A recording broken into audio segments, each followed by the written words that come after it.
जी, break के बाद एक दफा फिर आपको खुशामदीद कहते हैं। कुछ अर्सा पहले प्राइम मिनिस्टर शहबाज शरीफ ने जब उनके ऊपर बहुत ज्यादा तनकीद हुई कि जो बजट उन्होंने पेश किया उसमें तमाम का तमाम बोझ आपने सैलरीड क्लास के ऊपर डाल दिया, तो उसमें उन्होंने एक पब्लिक फोरम के ऊपर एक्नॉलेज किया कि यस, जो सैलरीड क्लास है पाकिस्तान में उस पर बहुत ज्यादा बोझ डाला जा रहा है, और उन्होंने इतराफ किया इस बात का। और वो ये भी कहा कि हुकूमत कोशिश कर रही है कि जो तनख्वाहदार तबका है उसको रिलीफ दिया जाए, जबकि जो लोग असल में टैक्स जिनको देना चाहिए, जितना देना चाहिए, उनको वो टारगेट करना चाहते हैं।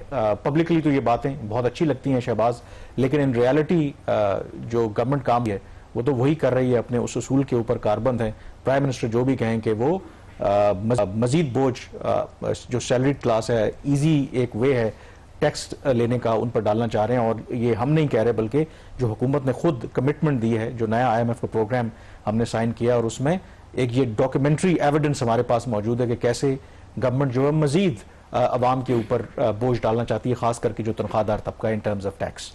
कामरान, ये बड़ी ही एक बदकिस्मती की बात है कि हुकूमत उन लोगों की बात सुनती है, उन बिजनेसेस की बात सुनती है जिनके पास कोई पावर होती है, चाहे पैसे की पावर हो, चाहे स्ट्रीट पावर हो, चाहे शटर डाउन स्ट्राइक की पावर हो, तो उनको तो हर तरह की रिलीफ देती है। IMF से मुआहदे करने के बावजूद उन मुआहदों पे इम्प्लीमेंट नहीं करती, क्योंकि वो लोग या तो उनकी जो कैंपेन्स होते हैं इलेक्शंस की उनको फाइनेंस कर रहे होते हैं, और ये हर सक्सेसिव गवर्नमेंट के साथ ये एक सिलसिला लगा हुआ है, या फिर वो थ्रेट कर रहे होते हैं, जो पॉलिटिकल इंस्टेबिलिटी होती है उसको वो उसको फर्दर उसमें इजाफा कर सकते हैं, शटर डाउन स्ट्राइक के जरिए लॉ एंड ऑर्डर की सिचुएशन क्रिएट कर सकते हैं। तनख्वाहदार तबका वो बेचारा कोई भी हो, चाहे वो 50,000 रुपया कमा रहा हो, चाहे 25,000 रुपया कमा रहा हो, या 5 करोड़ रुपया कमा रहा हो, उसकी ऐसा कोई वॉइस नहीं होती। और इस चीज का हुकूमत ने हमेशा नाजायज फायदा उठाया है। यही वजह है कि पिछले 2 से 3 साल में जो सैलरीड क्लास है उसके ऊपर जो बोझ है टैक्सेस का वो डबल हो गया। और ये वो पीरियड है जब पाकिस्तान में जो महंगाई थी अपनी बुलंद तरीन सतह के ऊपर के पाकिस्तान की हिस्ट्री में, लोगों की एक तरफ आमदन जो थी नेट वो उसमें कमी आ रही है, दूसरा उसके जो टैक्सेस का बोझ था उसमें इजाफा हो रहा था, और हमें लिप सर्विस के अलावा हुकूमत कुछ नहीं दे रही थी। हमें प्राइम मिनिस्टर की तरफ से, फाइनेंस मिनिस्टर की तरफ से, उस वक्त के जो चेयरमैन FBI थे उनकी तरफ से बताया गया हम आपका केस बड़ी ही जोर से उसको फाइट कर रहे और IMF को मनाने की कोशिश कर रहे हैं। IMF मान नहीं रहा, हम बिल्कुल इसमें लाचार हैं। मैं उस वक्त भी कह रहा था इनकी नीयत ठीक नहीं है। अब जो रिपोर्ट आई है IMF की, उसके अंदर एक डॉक्यूमेंट होता है लेटर ऑफ इंटेंट का, जिसको साइन करते हैं वजीर खजाना और स्टेट बैंक ऑफ पाकिस्तान के जो गवर्नर, उसके साथ एक पॉलिसी डॉक्यूमेंट लगता है, memorandum for economic and financial policies. उस डॉक्यूमेंट के अंदर ये सारा लिखा होता है नाजरीन कि कौन से जो एक्शंस हैं, इकदामात हैं, शराइत हैं वो हुकूमत पाकिस्तान जो है वो अमल दरामद उन पे करना चाह रही है प्रोग्राम के लिए।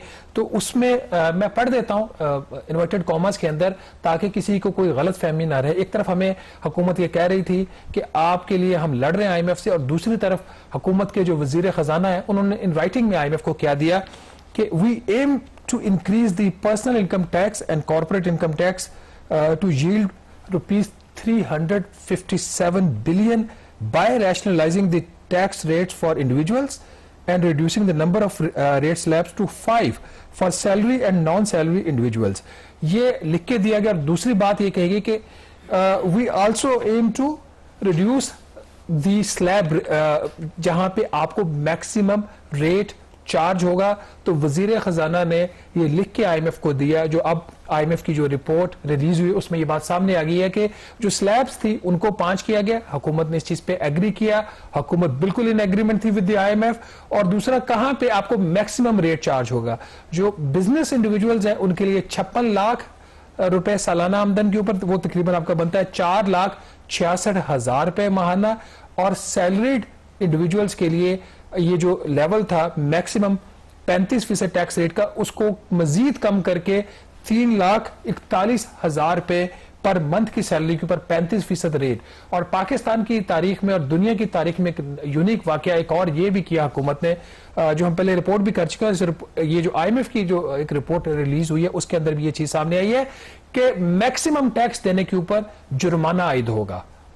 मैक्सिमम टैक्स देने के ऊपर जुर्माना आयद होगा। 35% टैक्स देने के ऊपर, टैक्स के ऊपर 10% जुर्माना, रेट हो जाएगा 39% जो हो चुका है, और 45% अगर अपने टैक्स उसके ऊपर फिर 10% जुर्माना टैक्स के ऊपर, उसका रेट हो गया 50%।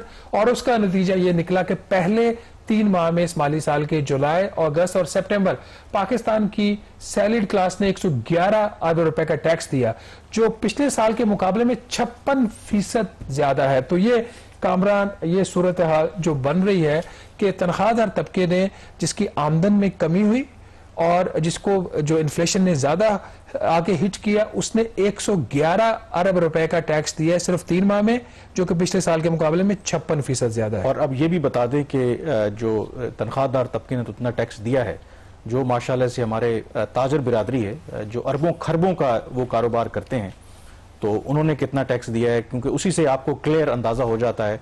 जो आपने शुरू में भी बात की कि जिसके पास तो स्ट्रीट पावर है, जिसके पास ये ताकत है कि वो कारोबार बंद कर देगा, सड़कें सुनसान हो जाएंगी, जो हुकूमत को ब्लैकमेल कर सकते हैं, उनके सामने तो हुकूमत घुटने टेक देती है।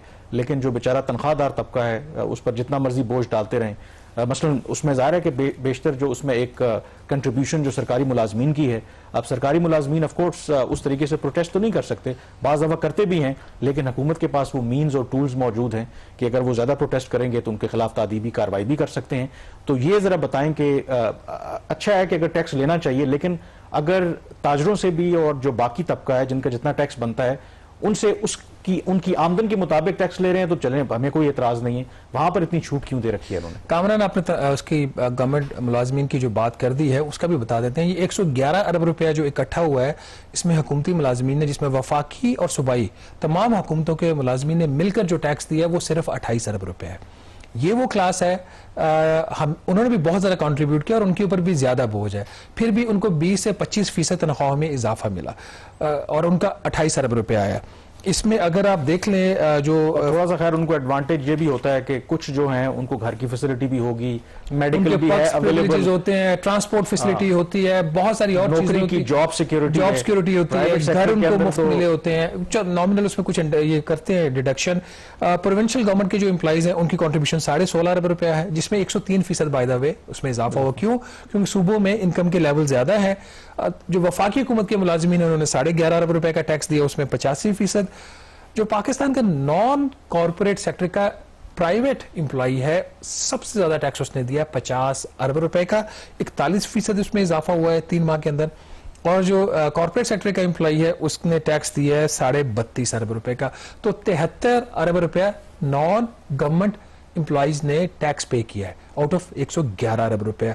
तो यही तो, अगर आप ट्रेंड देख लेना तो इस साल पाकिस्तान का जो सैलरीड क्लास है वो तकरीबन 500 अरब रुपया टैक्स देगा, गवर्नमेंट और नॉन गवर्नमेंट दोनों को मिला के। अब ट्रेडर्स हैं, ट्रेडर्स हैं, ट्रेडर्स के ऊपर, ट्रेडर्स का IMF ने इनको हदफ दिया है कि जुलाई, अगस्त और सितंबर के महीने में आपने उनसे लेना है सिर्फ 10 अरब रुपया। कितना? सिर्फ 10 अरब रुपया ताजिर दोस्त स्कीम के तहत, क्योंकि बड़े ये पावरफुल लोग हैं, उनका आहिस्ता आहिस्ता प्यार प्यार से टच करना है। चले फिर भी अब 10 अरब ले ले। 30 सितंबर तक कामरान 10 लाख रुपया भी नहीं लिया उनसे, 10 लाख रुपया नहीं लिया, सिर्फ 0.0001% ऑफ द टारगेट ये। और आज अगर हम बात कर रहे हैं यहां पे बैठे तो 15 अक्टूबर तक का नंबर आपको पता कितना है? 13 लाख रुपया। ये हालत है ताजिर दो स्कीम की, और हुकूमत बिल्कुल नाजरीन इसमें संजीदा नहीं है। ये कुछ भी कहे, तनख्वाहदार तबके के पीछे बिल्कुल ये एक पड़ चुकी है और इनका कोई मूड नहीं है कि ताजिरों को टैक्स नेट में लेके आए। कवानीन ये हुकूमत को इजाजत देते हैं FBR को कि अगर टैक्स अपना नहीं देंगे, एडवांस इनकम टैक्स ताजिर दो स्कीम के तहत, तो उनकी जो दुकान है, उनकी जो शॉप और बाकी जो फैसिलिटीज हैं उनको सील किया जा सकता है, उन लोगों को गिरफ्तार किया जा सकता है। हुकूमत हमें बताना ये पसंद करेगी कि आपने तनख्वाहदार तबके से तो 111 अरब रुपया ले लिया, लेकिन ताजरों से जब आपने सिर्फ 10 लाख रुपया लिया 3 माह में, तो कितने दुकानें सील की गई, कितने ताजरों को गिरफ्तार किया गया या उनको मजीद मारा देंगे। ये इतनी बड़ी डायकॉटमी है, ये इतनी बड़ी नाइंसाफी है। मेरा ख्याल ये वक्त आ चुका है कि तनख्वाहदार जो तबका है वो भी इसके ऊपर कोई ना कोई इसको अपना लाहेअमल तैयार करना चाहिए, वरना अभी टैक्स शॉर्टफॉल आ रहा है, फिर नया एक बजट आएगा तो फिर जो डायरेक्टली इनडायरेक्टली जो बोझ पड़ेगा वो तनख्वाहदार तबके पर पड़ेगा। यहाँ पे एक छोटी सी ब्रेक लेंगे, ब्रेक के बाद जब वापस आएंगे तो बात करेंगे कि जहां पे तनख्वाहदार तबके के ऊपर 111 अरब रुपए का टैक्स का बोझ पड़ा है 3 माह में, दूसरी तरफ बैंकों से भी कोई 197 अरब रुपया इजाफी वसूल करने की बात हो रही है, क्या हुकूमत कर पाएगी या वहां पे फिर कोई रिलीफ दे दी जाएगी? Stay with us.